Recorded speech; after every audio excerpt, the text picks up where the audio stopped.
போட்டி வித்த காத்தவங்க கூட்டிட்டு இருப்பான். பச்சை குழந்தை அது சோறு போடுறதாடி வந்து வெளியே குறைச்சி போலங்க. இவ்வளவு வித்த காத்தவங்களுக்கு என்ன பஞ்சமா? தான் நீங்க வந்து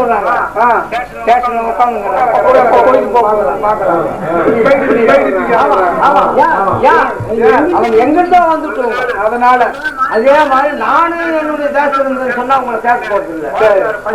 பசிக்கு அப்படியா? சரி, அதனாலதான் நான் சாப்பாடு கேட்கிறேன். சரி, அப்படியா போடுறோம்.